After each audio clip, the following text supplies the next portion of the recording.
Beaucoup parmi vous, les années passent et vous ne voyez toujours pas les promesses que Dieu vous a faites se réaliser parce que vous ne vous êtes pas en train, vous ne vous préparez pas. Vous attendez juste que ça se passe. Quand Dieu te promet une chose, la première question que tu dois te poser, quel est le système de préparation ou le processus de préparation dans lequel je dois moi-même commencer à m'engager? Parce que si je ne me prépare pas, même quand le temps va arriver, je ne pourrai pas sortir. Permettez-moi de vous donner encore un exemple dans la Bible. Dieu avait promis à Abraham que ses descendants allaient être en Égypte pendant 400 ans. Et qu'après les 400 ans, ils allaient sortir. Il a promis cela. Mais quand vous comptez le nombre d'années que les Hébreux ont fait en Égypte, cela, ça a dépassé quand même un peu, quelques années. Vous savez pourquoi? Parce que pour faire rentrer des personnes dans un nouveau pays, il faut qu'ils aient des compétences professionnelles. Il faut qu'ils sachent comment bâtir une maison, comment s'occuper des champs. Il y a des habilités et des compétences en fait que les Hébreux étaient censés avoir pour pouvoir construire un pays ou s'occuper d'un pays. Ils devaient avoir des connaissances en politique, des connaissances en gestion, en finance. Mais beaucoup parmi eux, pendant ces années-là, excepté Joseph, la majorité d'entre eux n'étaient pas en train de se préparer et de chercher à acquérir certaines habilités.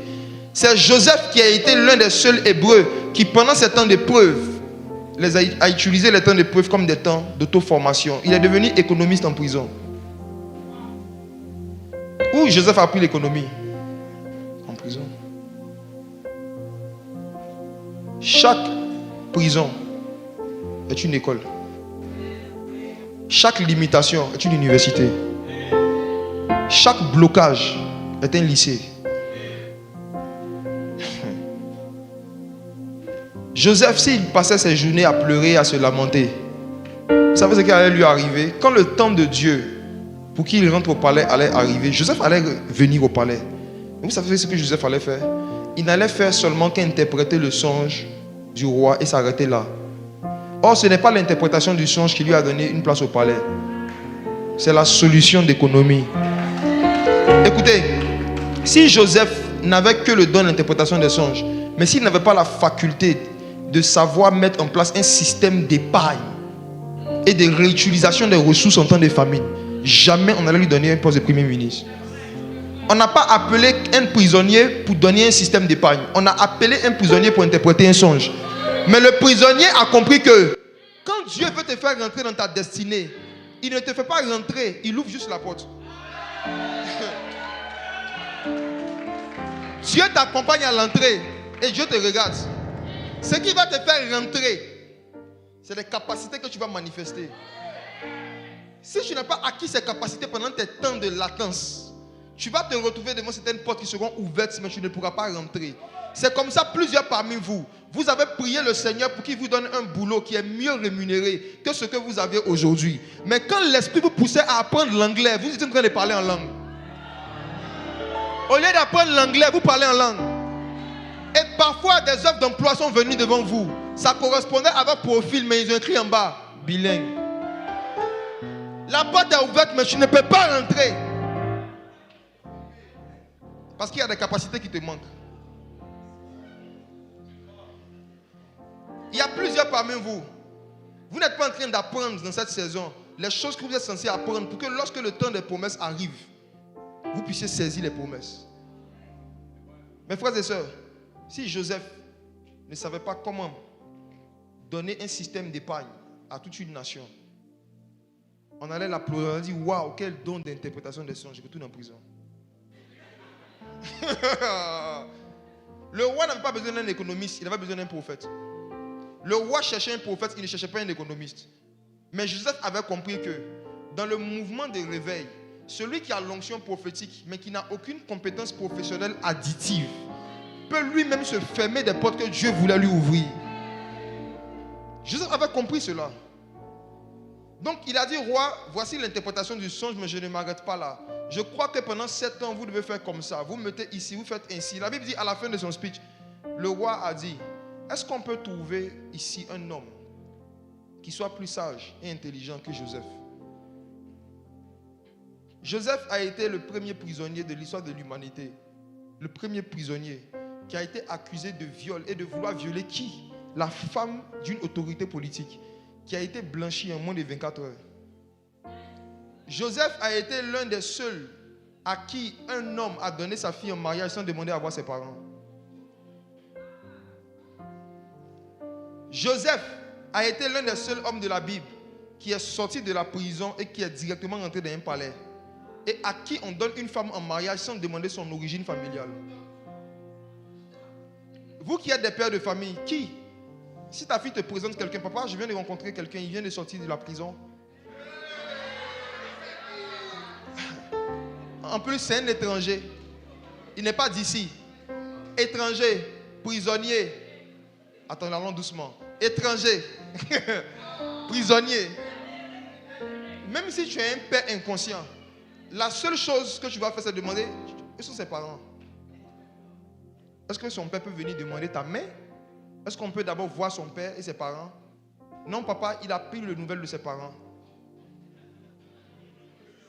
Étranger, prisonnier, sans famille. Si tu es un père inconscient, tu vas encore demander au moins, bon, quel est le motif pour lequel on l'a mis en prison? Papa, il a voulu violer la femme du ministre. Lequel parmi vous aurait donné sa fille à un tel homme? Mais une autorité d'Égypte l'a fait. Pourquoi? Dis avec moi, l'esprit de l'Éternel l'avait envoûté. L'esprit de l'Éternel l'avait envoûté. Il faut être envoûté. Il faut être un père de famille qui est envoûté, qui est sous une influence spirituelle pour donner sa fille en mariage à quelqu'un qui a un CV pareil. Mais ça a été fait avec Joseph. C'est l'onction qui fait que les hommes peuvent te donner ce qu'ils avaient prévu ne jamais te donner. C'est l'onction. L'onction peut faire que les gens vont te donner des choses et c'est après qu'ils vont réfléchir. C'est l'onction. Joseph était tellement loin que les gens ne réfléchissaient pas avant de lui faire des faveurs. Mes frères et sœurs, quand Dieu te fait une promesse, il te donne des épreuves qui sont censées produire en toi quoi? La patience. Et comment ta patience va se manifester?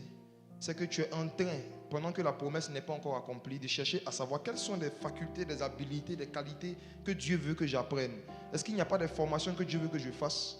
Est-ce qu'il n'y a pas de personnes auprès de qui Dieu veut que j'aille pour apprendre des choses? Qu'est-ce que je fais en attendant que la promesse s'accomplisse? Il y avait une promesse sur la vie de Jésus, notre Seigneur. Il devait être celui qui allait délivrer Israël spirituellement, qui allait prêcher la bonne nouvelle. Mais de 12 à 30 ans, il faisait quoi de ses journées? Il faisait quoi de ses journées? Qu'est-ce que Jésus faisait de ses journées? Beaucoup de jeunes ne font rien de leur journée. Ils ne sont ni en formation, ni en activité, mais ils prient en langue. Et ils veulent l'onction de Jésus. L'onction de Jésus, ce n'est pas pour les paresseux. Jésus te regarde, il est étonné. Parce que quand il avait ton âge, lui au moins, il était charpentier. Toi, tu es quoi? Beaucoup parmi vous, quand on prophétise, beaucoup de jeunes, quand on prophétise sur vous, Dieu va vous utiliser. Tu seras prophète, tu seras pasteur. Automatiquement, vous démissionnez de vos études. Automatiquement, vous n'apprenez plus rien. Vous passez vos journées à lire la Bible. Jésus a fait exprès d'être charpentier pendant 18 ans et d'être messie pendant 3 ans. Il a fait exprès. Parce qu'il savait que parmi beaucoup de gens qui allaient le suivre, il y a des gens qui allaient dire que le ministère de la prédication est plus important que le travail professionnel. Donc pour montrer que le travail professionnel est aussi important, sinon plus, que celui de la prédication, il a travaillé 18 ans dans le séculier. Jésus pouvait commencer son ministère à 25 ans. Il pouvait commencer à 20 ans. Mais à cause de toi, il a commencé à 30 ans. Et il avait une réputation en Israël, le fils. Donc quand les gens l'ont vu abandonner maintenant le travail pour prêcher, ils ont compris que ce n'est pas parce que le système social l'a rejeté qu'il est devenu pasteur.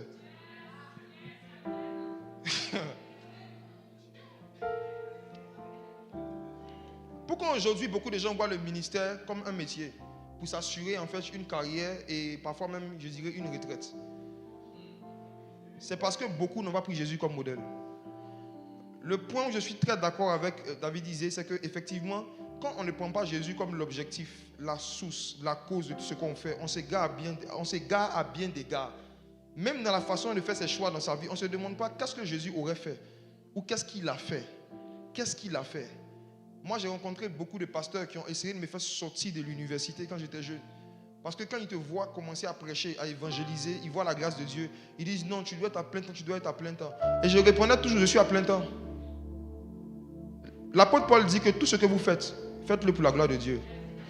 Si je prêche, c'est pour la gloire de Dieu, je sers Dieu à plein temps.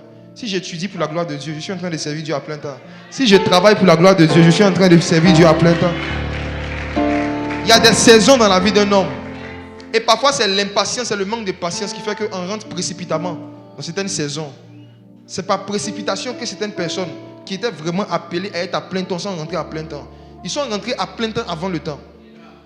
Rentrés à plein temps avant le temps, poussés par l'impatience. Et voici. La vitesse de Dieu n'a pas pour objectif de produire la rapidité, mais produit quoi? La longévité. La rapidité, c'est ce qui arrive vite. La longévité, c'est ce qui dure dans le temps. Ce que je découvre en méditant sur le sujet, c'est quoi? C'est qu'en fait, j'ai toujours pensé pendant des années, frères et sœurs, que Dieu avait créé les arbres en 24 heures. Quand vous lisez Genèse chapitre 1, et quand on dit le premier jour, Dieu a créé la lune et le soleil, là encore, comme je disais au début, on n'a pas la même définition que Dieu. Chez nous, un jour, c'est 24 heures. Donc quand on lit et quand on dit Dieu créa la lune et le soleil, ce fut le premier jour, dans notre tête, premier jour, c'est 24 heures. Donc on pense que Dieu a créé la création rapidement. Lisons quelque chose. Il n'y a rien que Dieu a créé qui a duré dans le temps que Dieu a créé rapidement. Rien. Ce qui fait que le soleil, la lune, les étoiles, la mer, les arbres sont là, traversent les siècles, c'est parce que Dieu a pris son temps. Dieu les a créés dans la patience, pas dans la rapidité. Lisons. Genèse 1, verset 3 à 5. Tout ce qui se fait dans la précipitation contient une mesure de destruction. Je vais prendre juste l'exemple de la lumière. Genèse chapitre 1, verset 3 à 5. Genèse chapitre 1, le verset 3. Dieu dit que la lumière soit. Oui. Et la lumière fut. Dieu vit que la lumière était bonne. Et Dieu sépara la lumière d'avec les ténèbres. Ok. Dieu appela la lumière jour. Et il appela les ténèbres nuit. Ainsi, il y eut un soir et il y eut un matin. Ce fut le premier jour. Ce fut le premier jour. Ce fut le premier jour. Si on nous demande depuis l'école du dimanche, le premier jour, qu'est-ce que Dieu a créé? On dit c'est quoi? La lumière. C'est ça? C'est ça. Gloire à Dieu. Dieu a créé ça le premier jour. Lisons ensemble 2 Pierre chapitre 3 verset 8. 2 Pierre chapitre 3 verset 8. 2 Pierre chapitre 3 le verset 8. Oui. Mais il est une chose, bien-aimée, oui, que vous ne devez pas ignorer. Avant de poursuivre, voici une chose que vous ne devez plus jamais ignorer. Quand vous lisez la Bible, c'est quoi? C'est que devant le Seigneur, un jour est comme 1000 ans. Et 1000 ans sont comme un jour. Est-ce que tu peux relire ça s'il te plaît? 2 Pierre 3, le verset 8. Oui, mon frère. Mais il est une chose, bien-aimée. Dieu a un calendrier bizarre. Allons-y. Que vous ne devez pas ignorer. C'est que devant le Seigneur, un jour est comme 1000 ans. Et 1000 ans sont comme un jour. Faisons simple et rapide. Dieu a pris combien de temps pour créer la lumière? 1000 ans.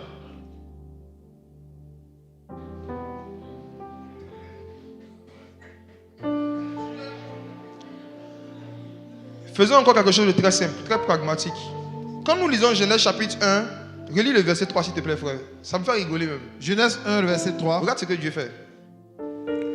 Dieu dit que la lumière soit. Et qu'est-ce qui s'est passé? Et la lumière fut. Quand nous lisons, on a l'impression que dès que Dieu a dit que la lumière soit, bam, la lumière a apparu. Ça, si c'est le cas, ça prend 1 minute, même pas 10 secondes. Pourquoi prendre tout ce temps? Il dit il y a eu un soir, il y a eu un matin. Entre le temps où Dieu t'a fait la promesse et le temps où ça va se réaliser, il y a une vitesse. Et cette vitesse, ce n'est pas la rapidité dans la réalisation, c'est la rapidité de ta préparation. En fait, plus tu vas te hâter à te préparer à ce que Dieu a dit, plus la chose va arriver. C'est pourquoi même par rapport à l'enlèvement de l'église, l'apôtre Pierre dit, hâtez l'avènement du Seigneur. 1000 ans pour créer la lumière. Que la lumière soit 1000 ans. Un Dieu comme ça, vous pensez vraiment qu'il est pressé de vous donner des voitures et de l'argent?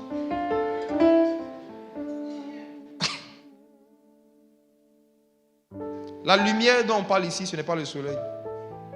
C'était Christ. Le soleil a été créé le 4e jour, si vous lisez dans la suite. Le soleil a été créé le 4e jour. Christ existait. Mais pour qu'il se manifeste sur la terre, ça a pris 1000 ans. Oui. Il était caché. Christ est le mystère de Dieu caché en tout temps. Maintenant, quand Dieu a commencé à Dieu a décidé de le manifester sur la terre, Dieu a dit que la lumière se manifeste. Et cette lumière a pris son temps. C'est pourquoi, entre la mort du dernier Adam jusqu'à la venue du Messie, il y a eu plusieurs siècles qui sont passés. Pourtant, Dieu avait annoncé par les prophètes que le Messie allait venir. Le Messie allait venir. Certains même ont cru que le Messie allait venir dans leur génération, comme Ésaïe. D'autres ont cru qu'il allait se manifester maintenant. Mais ils ne savent pas qu'il est la lumière de Genèse, qui se manifeste en prenant du temps. Cette lumière va venir. Ésaïe avait prophétisé que pour ceux qui sont assis dans les ténèbres, une grande lumière va venir à eux. Mais cette lumière-là a tellement de patience que lorsque la lumière est sortie par le ventre de Marie, lorsque les mages sont venus l'adorer, la lumière a attendu encore 30 ans avant de se manifester. Entre le temps où il est né et le temps où il s'est manifesté, il y a eu 30 ans. Beaucoup de juifs, je suis sûr, croyaient que à 12 ans ou à 15 ans, le petit allait tout casser en Israël. La patience. La patience. Serviteurs de Dieu, je vous donne un conseil. Ne comparez jamais vos ministères et les fruits que vous portez actuellement avec les ministères et les fruits de d'autres de vos amis prédicateurs. Le Seigneur dit que chacun de nous, on est comme un arbre planté près d'un courant d'eau qui porte du fruit en sa saison. Nous ne sommes pas dans les mêmes saisons de nos vies. Il y a certains, c'est la saison pour eux de commencer à faire certaines choses. Il y a d'autres, ce n'est pas encore la saison. Moi, j'ai évangélisé et j'ai prêché pendant plus de 10 ans. Avant d'abord de faire une vidéo pour mettre sur Internet. Mais à l'époque, on me mettait la pression. Des gens ont voulu me mettre la pression. Je connais des gens qui ont investi des sommes faramineuses dans la publication sponsorisée sur Facebook, sur les réseaux, pour que leurs vidéos soient vues de partout. Par la grâce de Dieu, quand la saison des réseaux sociaux était arrivée, on n'a pas fait d'effort. C'est des extraits qui ont mené plusieurs centaines de personnes dans la conversion, des extraits de vidéos. Parce que c'était la saison. C'était la saison. Si vous voyez un arbre qui porte du fruit aujourd'hui et un arbre qui est à côté de lui qui ne porte pas du fruit, ce n'est pas forcément parce que l'autre arbre est mauvais, c'est parce que ce n'est pas sa saison. Et parfois, quand tu ne comprends pas cela, tu vas devenir impatient et envieux. Tu deviendras impatient et envieux. Impatient et envieux. Impatient et envieux. Il y a beaucoup de programmes organisés dans nos pays qui sont les fruits, pas le fruit de l'esprit, mais le fruit de l'impatience. Le fruit de l'impatience.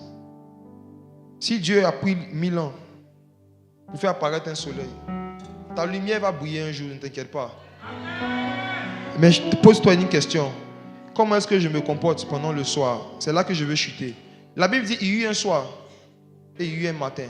Dans le calendrier de Dieu, la journée commence la nuit. Il y eut un soir et il y eut un matin.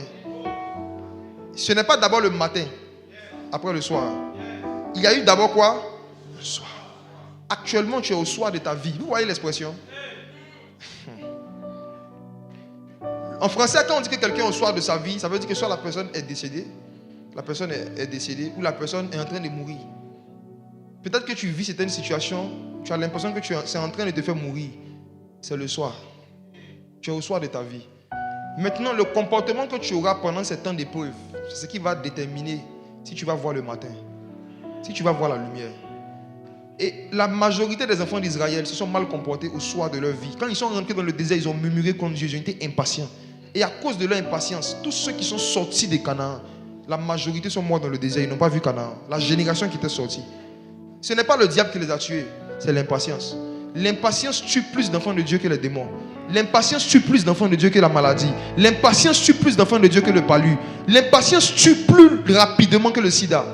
L'impatience. Il y a beaucoup, vous êtes mariés aujourd'hui. Votre mariage là, vous-même vous savez que c'est le fruit de votre impatience. Je brûle. Je brûle. Je brûle. Pourtant, tu as chanté pendant des années que ton feu brûle en moi. Le feu a commencé à brûler. Mais malheureusement, tu as choisi les mauvais sapeurs-pompiers.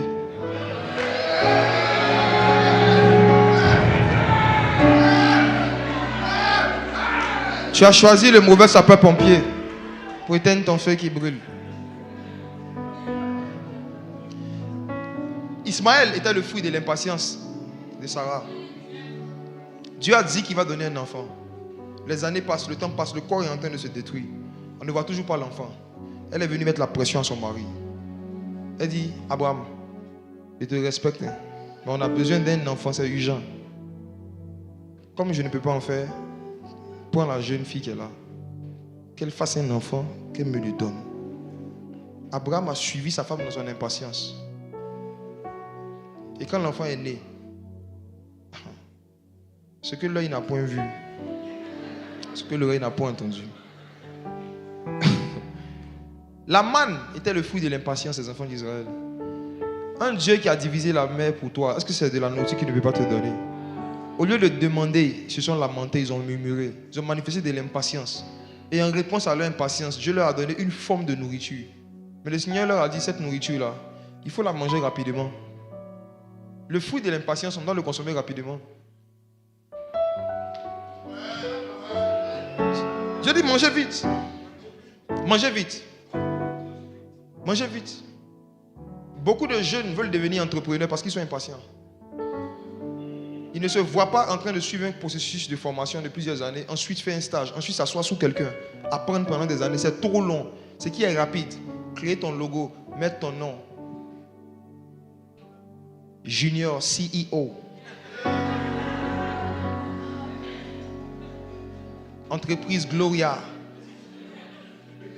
Je serai mon propre boss. Je serai mon propre boss. Il y a certains qui sont devenus entrepreneurs par passion et par conviction. Il y a certains qui sont devenus entrepreneurs par impatience.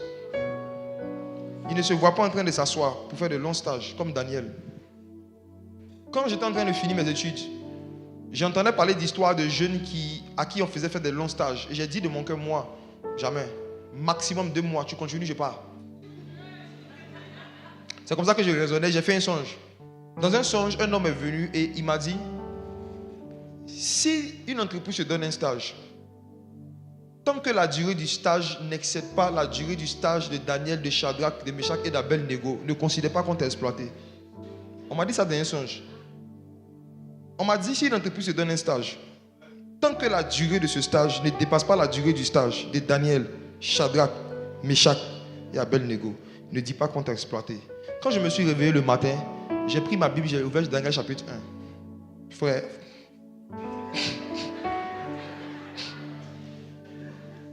la Bible dit que le roi avait demandé qu'on prenne des jeunes, qu'on allait former. Donc, ils allaient être en stage. Et après ça, ils allaient être à son service. C'était combien de temps?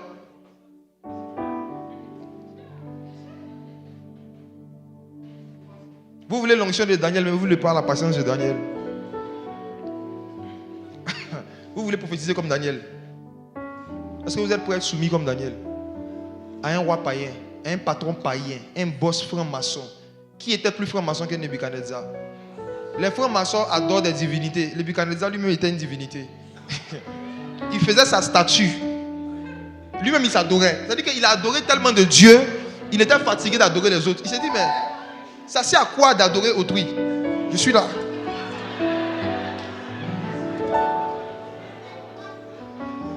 Mais c'est dans son entreprise, c'est dans son royaume que Daniel a appris la langue, les lettres, la science, la gestion et des choses qui ont été utiles à Israël. Il y a des éléments de votre destinée que c'est uniquement des païens qui pourront vous apprendre. La Bible même que tu es en train de lire aujourd'hui, la personne qui t'a appris à lire quand tu étais à l'école primaire, c'était un prophète.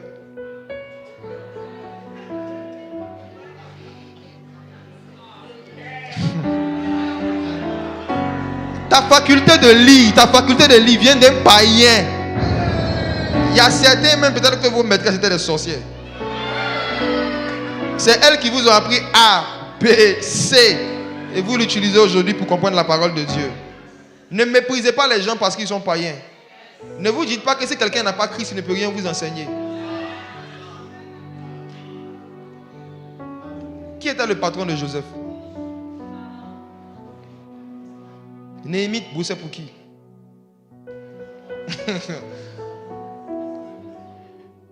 Voici. Hébreux chapitre 10, verset 36.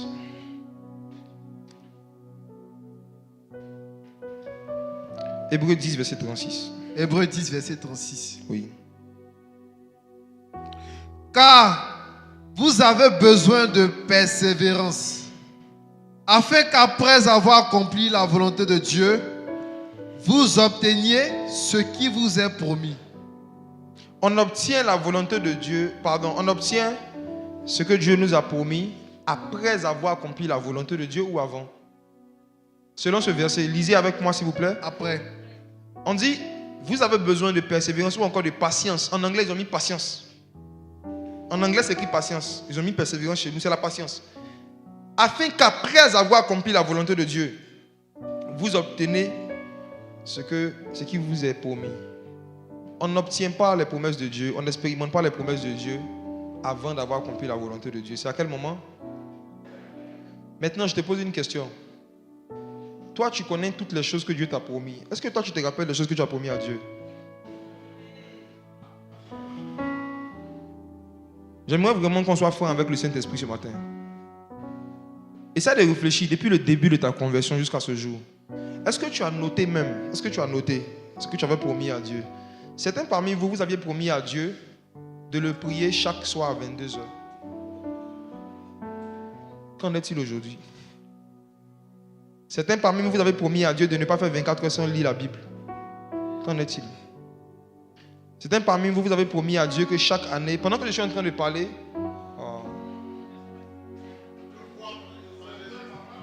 il y a quelqu'un qui est en train de m'écouter qui a fait une promesse à Dieu dans le début de sa conversion. Tu as dit au Seigneur que chaque année, chaque début d'année en janvier, tu allais jeûner 40 jours. Toi seul. Ce n'est pas Dieu qui t'a demandé ça. Toi seul. Tout seul comme un grand garçon. Tu as fait ça une seule année. Tu n'as plus refait cela. L'année qui a suivi, tu avais commencé mais tu n'avais pas terminé. Tiens-toi debout s'il te plaît. Je veux t'encourager. N'aie pas honte. Tu avais promis à Dieu que chaque année, en début d'année, tu allais jeûner 40 jours. Tu as commencé une année. C'est qui? Lève la main gentiment.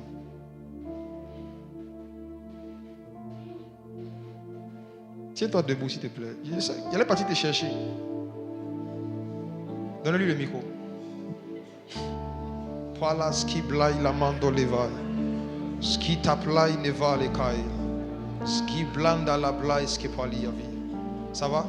Oui, ça va. Je peux te donner un conseil? Oui. Ne fais plus jamais de promesses à Dieu. Ça a compris, papa. La relation dans laquelle Jésus est venu nous introduire avec lui n'est pas fondée sur les promesses que nous lui faisons. C'est fondé sur les promesses qu'il nous a faites. Amen. On n'est pas censé faire des promesses à Dieu dans la nouvelle alliance. On est censé connaître les promesses de Dieu et marcher selon elles. Il y a une culpabilité qui te suit parce que parfois tu commences des longs jeûnes et tu n'arrives pas à les terminer. Et le diable prend ça pour t'acculer et pour te dire que c'est à cause de cela qu'il y a ce spirituellement tu ne évolues pas, qu'il y a des choses que tu n'arrives pas à faire. C'est la voie du diable. Dieu n'a pas attendu que tu commences à jeûner avant de te donner certaines bénédictions. Donc il n'attendra pas que tu finisses de jeûner pour te donner certaines bénédictions. Ce n'est pas sur la base de tes œuvres que le Saint-Esprit te bénit, c'est sur la base de l'œuvre de la croix. Amen. Chaque fois que tu viens dans la présence de Dieu, tu es comme Jacob qui vient devant son père Isaac. Isaac, lorsqu'il a touché Jacob, il a dit ça c'est la peau d'Ésaü, mais c'est la voix de Jacob. Malgré qu'il ait entendu la voix de Jacob, qu'il a reconnu la voix de Jacob, Isaac l'a béni quand même. Pourquoi? Parce que le père, il ne bénit pas en fonction de la voix, il bénit en fonction du manteau. Amen. La Bible dit que vous tous qui avez accepté Jésus, vous avez revêtu Christ. Peu importe ta voix, peu importe ta façon de prier, peu importe la façon dont tu cries, quand tu pries, Dieu n'écoute pas ta voix. Dieu regarde ce que tu as revêtu. Le Père ne donne pas sa bénédiction en fonction de ce qu'il entend. Il donne sa bénédiction en fonction de ce qu'il sent. Isaac a senti l'odeur. C'est sur la base de ce qu'il sentait qu'il a exaucé. Souviens-toi que lorsque Noé est descendu de l'arche, la Bible dit qu'il a tué des animaux. Quand l'odeur est montée, la Bible dit que Dieu sentit. Dieu n'a pas entendu la voix de Noé, mais il a senti l'odeur. La Bible dit que lorsque le Seigneur a senti cette odeur, il a dit en son cœur, je ne vais plus détruire la terre par l'eau. Dieu est plus sensible aux odeurs qu'aux voix. À chaque fois que tu viens dans la présence de Dieu en disant, Père, je reconnais que de mes propres forces et sur mes propres œuvres uniquement, je ne peux pas avoir accès à ce que tu m'as promis. Mais à cause du sang de l'agneau, à cause de Jésus, fais-moi grâce. Une fois que tu fais mention du sang de l'agneau, il y a une odeur, L'odeur du sang, l'odeur de Jésus vient sur toi. Et le Père va dire, ça c'est la voix de mon fils, mais c'est la peau du Messie. Il se met dans la peau du Messie. Tu comprends? Abandonne. Tu ne peux pas, toi, tu ne peux pas faire déjà des 40 jours. Tu ne peux pas. Il faut le laisser. Tu n'es pas encore apte à le faire. Est-ce que vous avez remarqué que quand Jésus devait aller jeûner 40 jours, il n'est pas parti avec ses disciples? Vous avez remarqué ça? Est-ce que vous avez remarqué que lorsqu'il devait quitter la terre, il n'a pas dit à ses disciples d'aller jeûner 40 jours avant d'être revêtu de la puissance du Saint-Esprit? Pourtant, lui, c'est après l'avoir fait qu'il a été revêtu de la puissance. Mais il n'a pas imposé le même schéma à ses disciples pour qu'ils soient revêtus de la puissance. Parce que ses disciples ne pouvaient pas, au stade de leur vie où ils étaient, aller jeûner 40 jours comme lui l'a fait. Quand Moïse devait jeûner 40 jours sur la montagne, il n'est pas parti avec tous les anciens d'Israël. Ils étaient anciens en Israël, mais ils n'étaient pas anciens dans le jeûne. Les longs jeûnes, c'est pour les anciens. Sinon, vous allez vous créer des problèmes de santé. Si tu n'as pas l'habitude de jeûner, tu ne jeûnes pas au moins une fois par semaine, au moins 2 fois par semaine, et que tu te lèves comme ça, avec ton ventre actuel, avec ton appétit actuel. Si tu te lèves comme ça avec ton appétit actuel, pour t'engager tout seul dans un long jeûne, je te dis la vérité, tu vas te créer des problèmes. J'ai un de mes amis pasteurs qui est mort. Un de mes amis pasteurs qui est décédé. Parce qu'il s'est engagé dans un jeûne de 50 jours.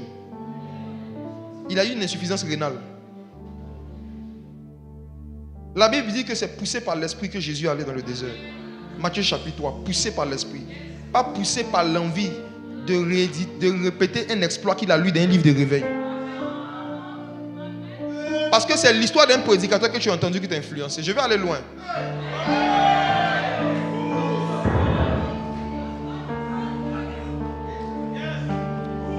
J'aime les histoires de réveil. Je n'ai rien contre les livres de réveil. Mes frères et sœurs, ce que je crains, c'est que parfois, parce que ayant écouté le témoignage de Moïse qui a fait 40 jours sur une montagne et qui après ça a reçu la loi, je crains que Josué lui aussi ne décide d'aller faire 40 jours sur une montagne. Or, Josué était appelé à faire juste quelques jours dans une vallée et à avoir des résultats supérieurs à ceux de Moïse. Vous allez remarquer que les apôtres n'ont pas jeûné 40 jours. Ils ont juste prié pendant environ 7 jours dans une chambre. Mais ils ont eu les mêmes résultats que Jésus. Parce que dans le monde spirituel, ce ne sont pas toutes les puissances et tous les mentors que tu recherches qui nécessitent que tu passes par les mêmes schémas par lesquels d'autres pères sont passés. Parfois, Dieu te fait rentrer dans certaines dimensions juste par des liens de filiation. Parfois, Dieu te fait rentrer dans certaines dimensions juste par des liens de filiation. Timothée était né de nouveau, mais il n'était pas prédicateur jusqu'à ce qu'il rencontre l'apôtre Paul. Lorsqu'il est devenu le fils de Paul, il est devenu prédicateur et même pasteur de l'église d'Éphèse. Il y a certaines dimensions dans lesquelles tu vas rentrer, pas lorsque tu vas rentrer dans des longs jeûnes, mais quand tu vas rentrer dans une relation avec des gens qui ont déjà vécu ça.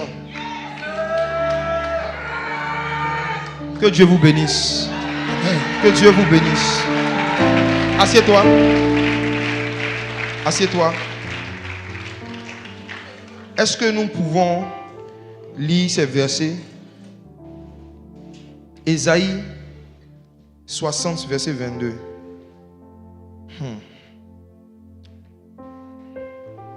Ésaïe 60, verset 22. Ésaïe 60, verset 22. Oui. Le plus petit deviendra un millier et le moindre une nation puissante. Moi, l'Éternel, je hâterai ces choses en leur temps. Je hâterai ces choses quand? En leur temps. Quand? En leur temps. La rapidité de Dieu, ou encore la vitesse de Dieu, c'est sa faculté à hâter les choses en leur temps. Ça veut dire que lorsque le temps n'est pas encore arrivé, il n'y a rien qui va se hâter d'arriver. Les apôtres ont suivi Jésus pendant des années dans l'espoir que Jésus fasse un renversement politique, qu'il enlève Hérode et qu'il rétablisse le royaume d'Israël dans sa puissance politique. Jésus fait son ministère, il ne parle seulement que d'un autre royaume qui doit venir, un royaume qui doit venir, un royaume qui doit venir. Et il meurt, il ressuscite. Les disciples n'ont pas oublié le sujet. Dans Actes chapitre 1, la Bible dit que quelques-uns s'approchent de lui. Il dit, Seigneur, tu as ressuscité, bravo. Merci pour l'œuvre de la croix. Mais est-ce en ce temps-là que tu vas rétablir le royaume d'Israël? Ils étaient en train de dire à Jésus, on n'est pas contre l'œuvre de la croix. On aime ton sang. Nous aimons l'agneau. On a compris. Mais ce président qui est au pouvoir là, qu'est-ce que tu en penses? Le système politique actuel, Jésus, tu n'en parles pas. Tu prophétises sur tous les sujets sauf sur qui sera le prochain président. Et Jésus dit, ce n'est pas à vous de connaître les temps et les circonstances que le Père a fixé de sa propre autorité. Ça c'est Actes chapitre 1 verset 7. Et au verset 8, il dit, mais vous recevez une dynamite. Lorsque l'Esprit de l'Éternel, il est en train de leur dire, en fait, ce qui doit faire l'objet de vos questionnements, ce n'est pas quand est-ce que Dieu va accomplir ce qu'il nous a promis. Ça doit être quand est-ce que je serai loin.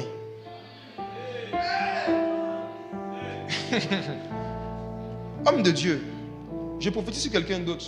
Pendant que je suis en train de parler, j'ai vu quelqu'un ici à qui le Seigneur a montré plusieurs fois dans des rêves qu'il devait avoir un ministère de guérison auprès des malades mentaux. Il est dans ma direction de gauche. Je ne vais pas te demander de te lever, mais je te parle de la part du Seigneur. Regarde quelque chose. Au lieu de demander au Seigneur, Seigneur, est-ce en ces temps-là que tu vas accomplir ce que tu m'as promis? Je dois te demander, Seigneur, quand est-ce que je recevrai une puissance? C'est la bonne question. Parce que si tu as la puissance qu'il faut pour guérir des malades mentaux aujourd'hui, tu commences aujourd'hui. Jésus est en train de leur dire, au lieu de méditer sur les temps, méditez sur la puissance. Au lieu de vous demander quand est-ce que ça va s'accomplir, demande-toi quand est-ce que je serai capable de prier pendant 5 heures non-stop. C'est toi le problème. Tu n'es pas en train de faire, tu n'as pas la discipline spirituelle, tu n'as pas la vie de consécration qui correspond à ce type de puissance que Dieu t'a promis. Tu ne pries plus comme avant, tu ne jeûnes plus comme avant, tu ne médites plus la parole de Dieu comme avant, tu n'es plus sérieux avec ta Bible comme avant. Mais tu te donnes que les années passent et que ce que Dieu t'a montré ne s'accomplisse pas. Est-ce que si Dieu aujourd'hui te donne une puissance pour guérir les malades mentaux, tu vas garder cette puissance pendant 10 ans? Ce que Dieu cherche, c'est la longévité. Ce que Dieu cherche, c'est la longévité. Si Dieu voit que tu n'es pas capable de conserver une puissance sur plusieurs années, il ne te la donnera pas. Et on conserve l'onction comment? Par la vie de jeûne, de prière et de méditation régulière. Si tu ne pries pas sérieusement, Dieu ne va jamais te oindre sérieusement. Si ta vie de prière, tu blagues avec ta vie de prière, si tu blagues avec ta vie de prière, ton onction va ressembler à une blague. Si tu commences à jouer avec tes temps d'intimité avec le Saint-Esprit, tu seras amusant. Quand Samson a commencé à jouer à des jeux auxquels il ne devait pas jouer, la Bible dit que les Philistins l'ont pris pour le divertir. Cet homme qui les effrayait était devenu divertissant.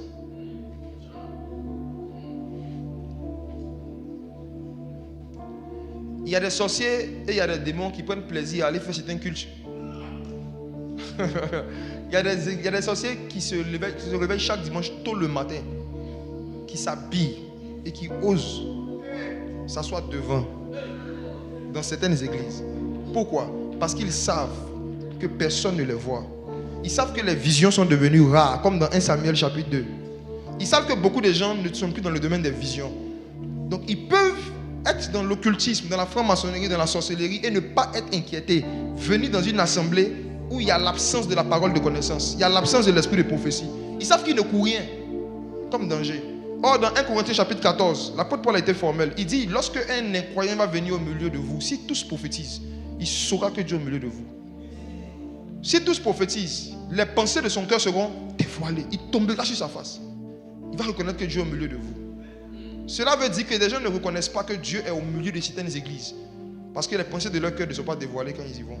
Donc ils sont à l'aise là-bas. Nos églises deviennent amusantes pour les sorciers. Samson, divertisseur des Philistins. L'impatience dans le fait que la promesse doit se réaliser te ferme les yeux, te rend aveugle comme Samson. Ça t'aveugle sur le fait que toi-même, tu n'es pas en train de te préparer en termes de prière. La Bible dit que Jean, lorsqu'il était enfant, il partait dans le désert, dans Luc chapitre 1, et l'enfant se fortifiait en esprit jusqu'au temps où il parut devant Israël. Ça veut dire qu'il prenait ses temps libres pour rassoublen takator, skatakapata, shketaloublai lavia. Moi, l'une des convictions que j'ai, c'est personnel, c'est que certains personnages de la Bible partaient toujours dans des lieux déserts pour prier, pour ne pas que les gens entendent le type de prière qu'ils faisaient. Oui. Si la Bible nous parle dans l'Épître aux Hébreux de certains humains qui avaient goûté à la puissance du siècle à venir, ça veut dire que dans l'ancienne alliance, il y a des gens qui ont goûté à la puissance de la nouvelle alliance. Ils ont goûté à une puissance qui normalement était pour la nouvelle alliance. Ils ont goûté à cela dans l'ancienne alliance. Et parmi les puissances réservées à la nouvelle alliance, ça va le parler en langue. Je suis convaincu qu'il y avait des personnages qui ont eu une expérience avec les langues. Mais pour ne pas scandaliser les gens, ils préfèrent aller dans les déserts pour se fortifier en esprit. Celui qui parle en langue s'édifie lui-même, s'édifie lui-même, s'édifie lui-même, s'édifie lui-même, il s'édifie. Il y a des hommes qui sont tellement édifiés que quand ils sont sortis, Jésus s'est tellement édifié. Jésus s'est tellement édifié que la Bible dit que lorsqu'il est sorti du désert, dans Luc chapitre 4, verset 17, il a juste lu un verset. Les gens étaient édifiés.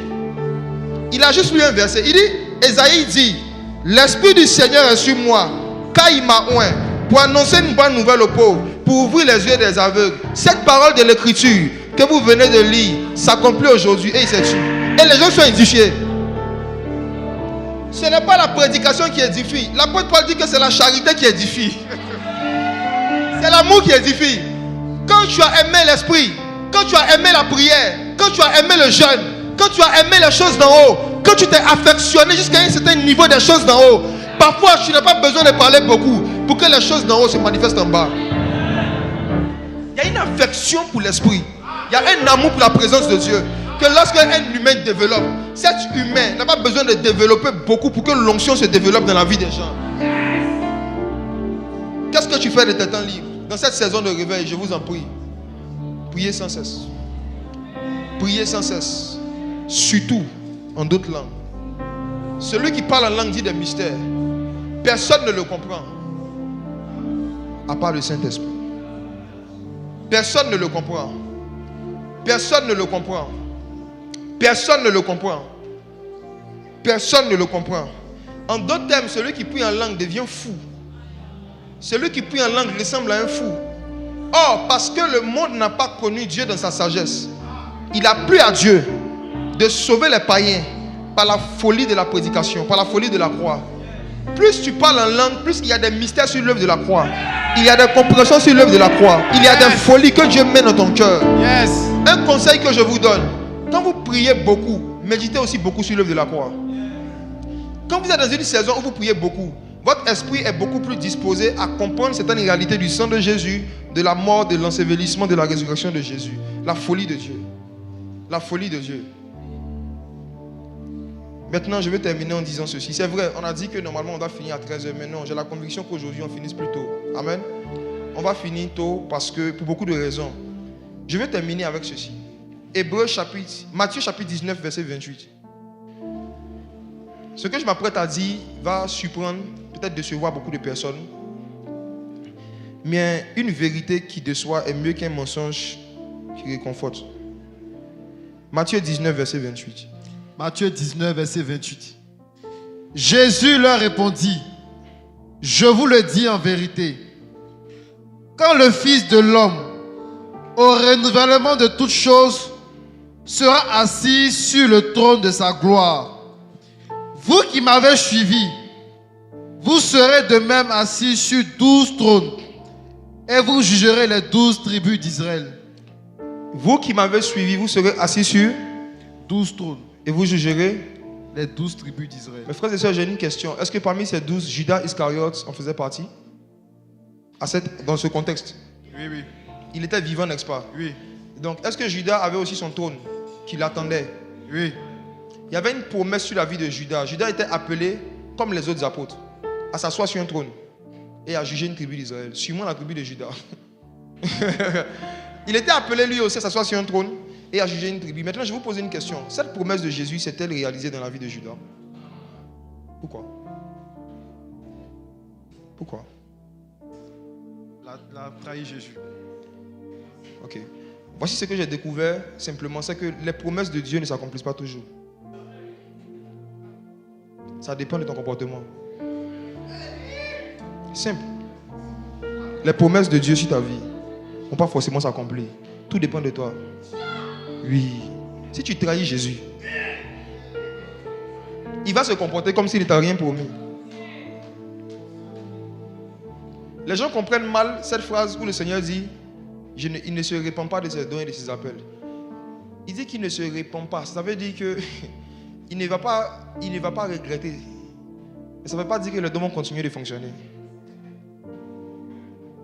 Oui. Regardez les démons. C'était des anges, n'est-ce pas? Les capacités, les dons, les facultés qu'ils avaient lorsqu'ils sont sortis de la présence de Dieu. Aujourd'hui, ils ont créé leur royaume, leur pays. Ils font leurs histoires. La puissance et les capacités qu'ils manifestent, à la base, ça vient de qui? Ça vient de Dieu. Ok. Mais aujourd'hui, ils ont toujours cette même puissance, ils la manifestent. Ça détruit la vie des gens, ça crée des problèmes, n'est-ce pas? Ok. Est-ce que vous pensez vraiment que Dieu n'a retiré aucun don à tous ces anges qui se sont rebellés contre lui? Il leur a retiré le don, il leur a laissé les talents. Le don gratuit de Dieu, c'est la vie éternelle. Les démons ont perdu la vie éternelle. Ils étaient déjà dans l'éternité. On les a fait sortir de l'éternité. Et on va les jeter dans les temps de feu. Si on t'a dit qu'un chrétien ne peut pas perdre le salut, dis à cette personne que il y a des gens qui étaient déjà dans le salut, qu'on a fait sortir du salut. Amen. Les démons étaient déjà sauvés. Yes. Ils étaient au ciel, au paradis. Si on peut faire sortir du paradis quelqu'un qui est déjà rentré et toi qui n'es pas encore rentré,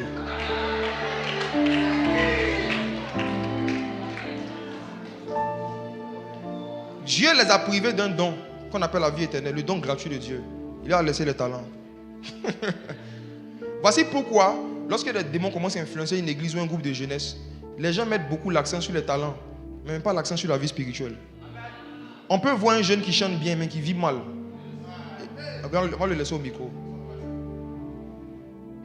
On peut le voir danser sur la musique païenne. Mais après, il va venir dans l'église prendre le micro pour faire une prestation. Pourquoi? Parce qu'il est talentueux. Les hommes cherchent des gens talentueux. Le Saint-Esprit cherche des gens spirituels. Dans Actes chapitre 6, lorsqu'on devait choisir des personnes pour servir aux tables, les apôtres ont dit, prenez des gens remplis du Saint-Esprit, juste pour servir la nourriture. Juste pour servir la nourriture. Juste pour servir la nourriture. On a demandé qu'on prenne des gens remplis du Saint-Esprit et de qui on rend un bon témoignage. Juste pour servir la nourriture. Juste pour conduire les temps de distribution de plats et pour conduire la louange.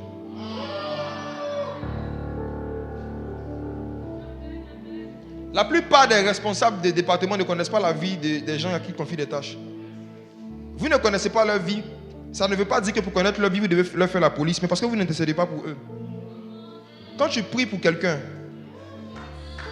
l'intercession est une carte d'accès à l'intimité des gens. Quand tu intercèdes pour quelqu'un, Dieu te révèle ses problèmes. Oui. Quand tu intercèdes pour quelqu'un, Dieu te révèle ses problèmes. Quand tu intercèdes pour quelqu'un, Dieu te révèle ses problèmes. Quand tu intercèdes, l'intercession, c'est la permission que Dieu donne à un humain d'avoir accès à des problèmes d'un autre être humain. Vous ne passez votre temps qu'à prier pour vos promesses qui sont sur vos vies, pour vos vies. Bon, Dieu vous regarde. Judas a trahi Jésus. À cause de cela, la promesse qui était sur sa vie ne s'est jamais accomplie. Je vous donne un conseil, mes frères et sœurs. Essayez vous-même de vous examiner. Est-ce que moi-même, je suis en train d'accomplir mes promesses que j'ai faites à Dieu par rapport à nos temps d'intimité, par rapport à l'engagement que j'ai pris dans son œuvre? Dieu dit, on te confie des petites choses. Si tu es fidèle, on va te confier les grandes choses. Parfois, Dieu vous teste en demandant à quelqu'un dans une église, par exemple, de vous confier la charge juste, par exemple, de balayer quelque part. Vous le faites avec négligence. Mais vous dites, Seigneur, ou un mois. Puis Dieu vous regarde et il rigole. Il vous regarde et rigole. Si Joseph n'avait pas été un bon prisonnier, il n'aurait jamais pu être un bon ministre. Parfois, il y a des personnes par qui Dieu passe pour vous asservir, pour vous écraser, juste pour que des vertus se développent en vous. La patience, le silence. L'école biblique et l'école théologique apprennent aux prédicateurs à parler. Mais c'est l'école de la souffrance qui apprend à se taire. Or, Jésus, lorsqu'il prêchait, les centeniers, les soldats romains ne se sont pas convertis. C'est quand il a fait silence devant ceux qui étaient en train de le tondre. C'est là que l'un d'entre eux a dit certainement, cet homme est le Fils de Dieu. Il y a des gens qui ne vont se convertir que lorsqu'ils vont te voir te faire silence devant certaines injustices. Il y a des gens qui ne seront touchés que lorsqu'ils vont voir qu'on t'humilie, on te brime, on t'écrase et que tu ne réagis pas. Il y en a qui ne sont sensibles qu'à ce genre de patience.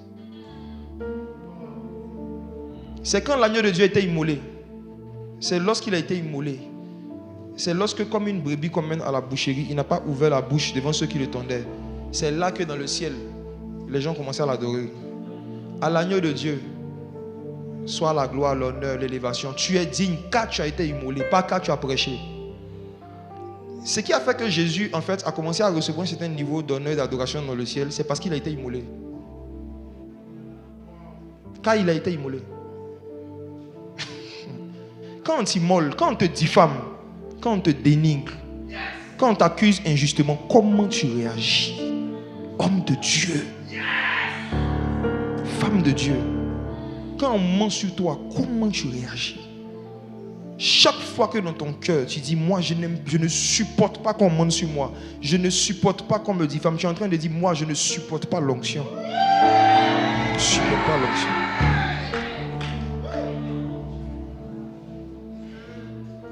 Ceux qui n'aiment pas qu'on mente sur eux, n'aiment pas être loin.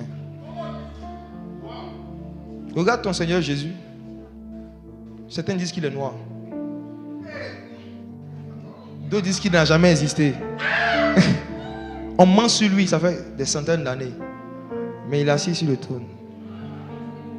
Si vous étiez Jésus, vous allez apparaître dans certaines conférences. Si quelqu'un dit Jésus n'existe pas, tu allais descendre de ton trône. Excusez-moi, qui n'existe pas? J'existe. Moi, l'Éternel. Regardez comment les athées font des conférences pour démontrer la non-existence de Dieu. Et Dieu ne réagit pas. C'est parce que Dieu ne réagit pas qu'ils sont confortés dans leur position. Jésus savait que les pharisiens avaient payé des gens pour dire que ce sont ses disciples qui ont volé son corps. Et la rumeur s'est répandue dans tout Israël. Si tu étais Jésus, à ta résurrection, tu devrais apparaître au temple. Tu dois apparaître au temple pour casser la rumeur. Si tu étais Jésus, à ta résurrection, tu dois apparaître sur la place publique. Pour montrer que les pharisiens sont des menteurs. Mais regardez Jésus. Il a tellement renoncé à lui-même. Il a renoncé à sa réputation. Il est apparu à ses disciples dont on a dit qu'ils ont volé le corps. C'est pourquoi les Juifs ont du mal à se convertir. Ils disent bizarrement, les seuls à qui ce monsieur est apparu, c'est encore eux qui marchaient avec lui. Pourquoi il ne nous apparaît pas s'il est ressuscité? Quand tu es quelqu'un qui aime te justifier, quand tu es quelqu'un qui aime te racheter, Jésus ne peut pas te racheter. Parfois, quand Dieu veut te donner une nouvelle onction, il permet que tu perdes ta réputation dans certains milieux. Et il t'introduit dans d'autres milieux. Où on va t'honorer. On va te donner plus de charité. On va te donner plus de respect. Chaque rejet est une promotion. Pendant que je suis en train de parler, je vois 12 personnes qui sont en train de m'écouter, qui ont été rejetées, mis de côté, brimées, écrasées, injustement. L'Esprit du Seigneur, l'Esprit de l'Éternel vous a emmené pendant cette conférence pour changer votre cœur. Tu pries pour que Dieu change les gens, mais Dieu veut te changer toi. Tu demandes à Dieu de toucher le cœur de ceux qui sont en train de te diffamer. Dieu veut toucher toi ton cœur. Dieu veut que cette épreuve produise la patience. Palais Gapandor. Skiplan de Clay, les vastes, de plan de le car. Clis de play, de plan de close, de poilidir. Ton Dieu est le Dieu de Joseph. Le mal qu'on veut te faire va se changer en bien. Si tu as la bonne réaction, si tu as la bonne réaction, si tu as la bonne réaction. Joseph n'a jamais maudit ses frères en prison. Joseph n'a jamais pris dans son cœur la décision que si ses frères viennent vers lui, il ne va pas leur adresser la parole. Joseph n'a jamais fermé la porte de son cœur à ses frères, malgré ce qu'il lui avait fait. Parce qu'il avait compris que Dieu voulait développer en lui une vertu qui n'allait jamais se développer s'il n'était entouré que de gens qui le respectent et qui l'honorent. Il y a des qualités et des vertus de Dieu qui ne vont se développer en toi que dans l'humiliation, dans le mensonge, dans la diffamation. C'est un passage obligé pour celui qui aspire à l'onction. C'est un passage obligé. Est-ce qu'on peut prier? J'aimerais que tu pries en fonction de tout ce que tu as entendu, où tu te sens concerné. Parle à Dieu. Dis, Père, je vais être patient. Que les épreuves par lesquelles je passe produisent en moi la patience. Et que après avoir accompli ta volonté, que j'expérimente tes promesses. Prie avec moi s'il te plaît.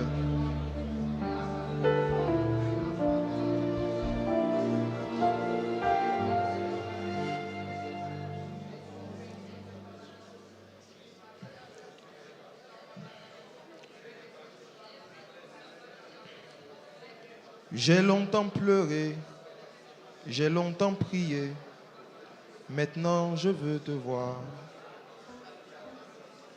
J'ai longtemps pleuré, j'ai longtemps prié, maintenant je veux te voir. J'ai longtemps pleuré, j'ai longtemps prié, maintenant je veux te voir. Yeah. J'ai longtemps pleuré, j'ai longtemps prié, maintenant je veux te voir. Seigneur, montre-toi. Seigneur, montre-toi. Montre-toi. Tel que tu es.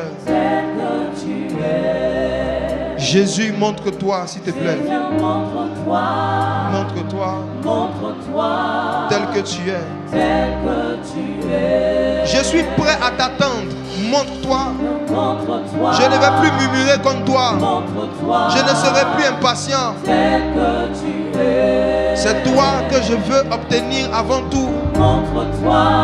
Montre-toi. Tel que tu es.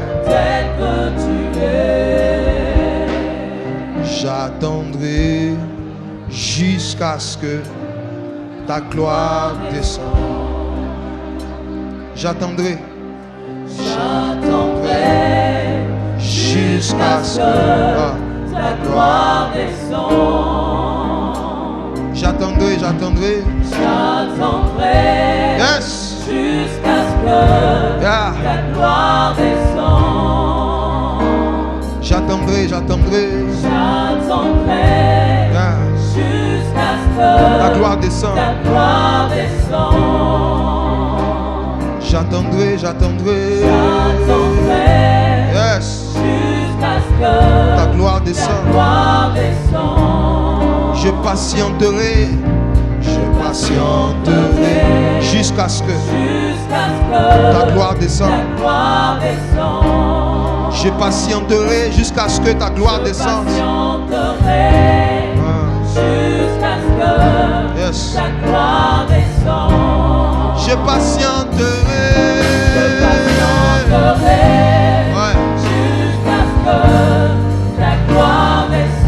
Disons, je te chercherai. Jusqu'à ce que ta gloire descende. Je te chercherai. Oui. Jusqu'à ce que Yes. ta gloire descende. Je te chercherai.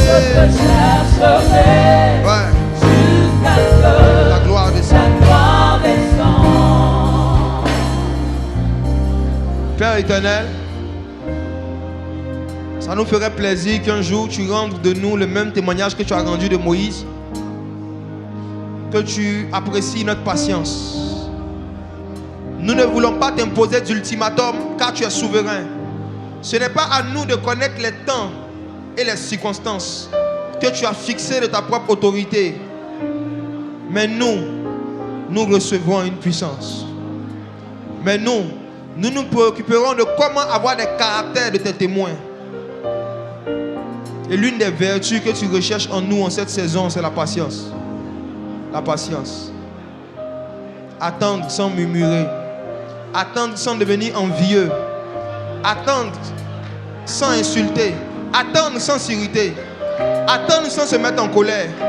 Attendre sans jalouser les autres. Attendre que notre tour arrive. Dans les domaines dans lesquels tu as décidé de nous bénir. Attendre jusqu'à ce que ta gloire descende.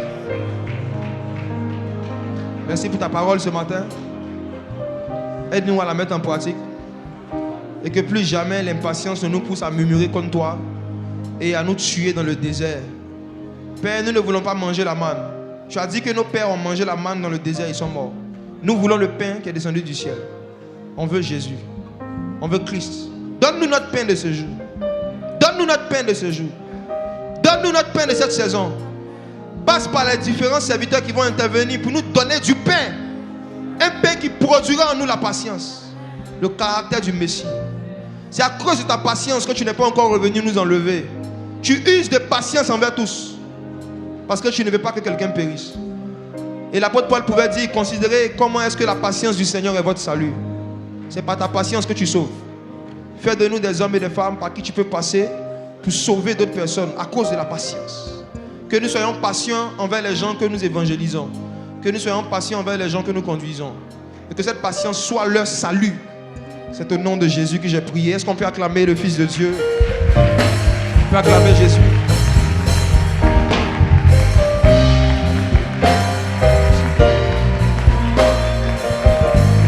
Amen. Amen. Asseyez-vous, asseyez-vous. Merci. On va passer au temps des offrandes. Si tu souhaiterais honorer le Seigneur par une offrande, tu vas t'approcher. Il y a des paniers aussi qui vont circuler dans les rangées, je crois. Si tu veux t'approcher spontanément aussi, tu peux le faire. Si certaines personnes veulent des enveloppes, vous pouvez lever la main. Quelqu'un va venir vers vous avec une enveloppe. Si tu veux une enveloppe, tu lèves la main comme ça. Des personnes vont venir vers toi avec une enveloppe. Alors, je crois aussi que nous sommes en direct et il y a des numéros, pour ceux qui nous suivent en direct de Facebook ou de YouTube, il y a des numéros qui vont s'afficher, je crois. Des numéros Orange Money et Wave qui vont s'afficher. Si vous voulez faire des dons en ligne, n'hésitez pas. Merci Saint-Esprit. Allons-y pour le temps des offrandes.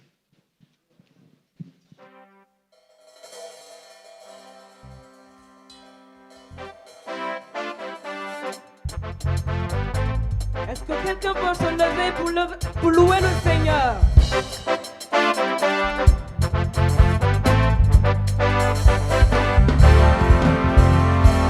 Aïe, aïe, aïe, Jésus est bon, oh, mon sauveur est bon, aïe, aïe, aïe, Jésus est bon, oh, mon sauveur est bon, il m'a sauvé, il est bon, il m'a racheté, il est bon, il m'a délivré.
Alléluia, on peut acclamer Jésus.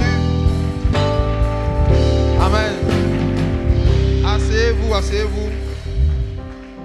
Alors, avant de continuer, j'ai noté l'arrivée, la présence de l'un de nos orateurs principaux. Je suis très content de le voir ici à Abidjan enfin. Par la grâce du Seigneur, je l'ai découvert à travers une vidéo qui circulait sur Instagram que le pasteur Marcelo Tounassi à l'époque avait partagé. J'ai vu quelqu'un qui évangélisait dans un train, mais sa façon d'évangéliser, ce n'était pas avec beaucoup de versets bibliques que les parents ne comprennent pas, c'était avec des images, des choses simples. Et les gens étaient puissamment touchés. Et j'ai commencé à suivre ces évangélisations dans les rues, dans les métros. Et je me suis reconnu en lui. Et par la grâce de Dieu, aujourd'hui, il est avec nous pour la conférence. Est-ce qu'on peut m'aider à accueillir le pasteur Kospiel et sa femme? Ils sont avec nous. Man of God, bonne arrivée, welcome. Il est venu avec une délégation, je crois, aussi de frères et sœurs de l'église de la Compassion. Il est le pasteur principal de l'église de la Compassion à Paris aujourd'hui. Je suis allé, j'ai vu. Il y a des choses qu'on voit de loin. Je suis allé à Paris, j'ai vu. C'est merveilleux ce que Dieu fait avec eux. Que Dieu vous bénisse. Bienvenue, asseyez-vous. Il est l'orateur principal de notre soirée aujourd'hui au stade de l'université. C'est lui qui va introduire la soirée par la grâce de Dieu. Amen. Je sens qu'on sera béni par la grâce de Dieu. Un jour, j'étais aussi sur les réseaux sociaux et j'ai vu un témoignage, une vidéo d'une artiste qui est connue ici en Côte d'Ivoire et qui disait qu'elle a donné sa vie à Jésus et tout.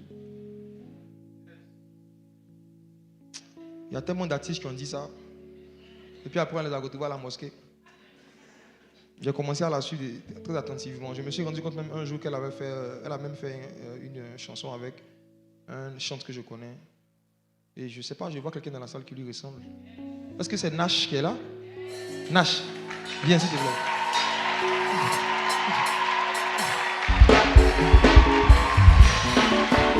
Waouh! C'est vraiment toi? Je suis content de te voir. C'est la première fois qu'on se voit, on ne se connaît pas, mais j'ai vu la déclaration de foi que tu avais faite sur les réseaux. J'ai vu comment est-ce que c'était une maison de production, dans certains milieux, les gens commençaient à te fuir un peu. J'ai suivi tout. J'ai vu comment est-ce que tu es resté fait. Mais il n'était pas encore vu à la mosquée. S'il te voit ici, ça veut dire que tu es encore en Jésus, c'est ça? Tu veux nous dire quelque chose? Alléluia, shalom peuple de Dieu. Je vous suis sur les réseaux sociaux. Je suis issu d'un ministère qu'on appelle le repos. Mon père spirituel, c'est le prophète Las Justin. Et moi, tout ce qui concerne le Seigneur Jésus m'intéresse. Je suis le pasteur Kospiel. Je vous suis, je suis papa Mohamed Sanougou. Et j'ai ma fille, Lova Napilox, qui a vu le programme et a dit, maman, on y va. Et moi, au-delà de ce que je fais comme métier, j'ai accepté le Seigneur Jésus avec sincérité. Et dans mon métier, comme vous avez dit, le Seigneur m'utilise dans ce que je sais faire pour gagner des âmes à Christ. Je ne prétends pas être pasteur, mais j'ai soif de Jésus. Donc, je suis très contente. Je bénis le nom de Dieu.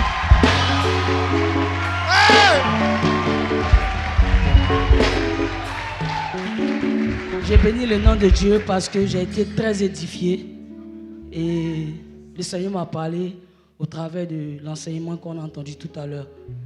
Et je sais ce que j'ai à faire. On ne va pas précipiter les choses avec Dieu. On va lui-même laisser précipiter sa puissance dans notre vie afin que nous puissions impacter parce qu'on a envie de ramener des âmes. Des gens qui sont dans le showbiz, on a une mission là-bas. On est des intrus de l'évangile dans le monde. Que Dieu vous bénisse. J'aime Jésus. J'aime Jésus. J'aime Jésus. J'aime Jésus. On me ferme des portes dans le milieu, mais Jésus ouvre 7 portes plus grandes. Dieu te bénisse, merci beaucoup.